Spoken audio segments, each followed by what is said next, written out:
ose e fanë si një ekipi, si nëse po flasim për futbolin vendor, ndërkombëtar, e tjera, kështu. Qysh i pranon ti këto komente, qysh peshet tash çka u diskutua?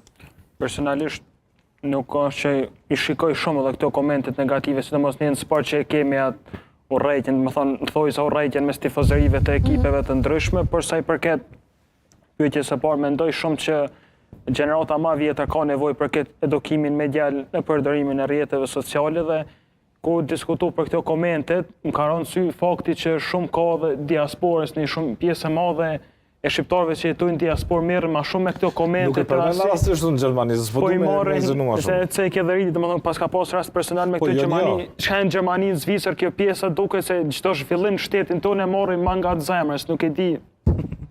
Në çdo koment, domethënë që ishe... A jetojnë një pjesë aty në shpella ku jetojnë vende civilizuar, jetojnë vende ku ka norma dhe ligj. Pikërisht, domethënë tek këto këto vende. Dhe mos si shpellar, me kërstun dikon do të më di që shkon në burg.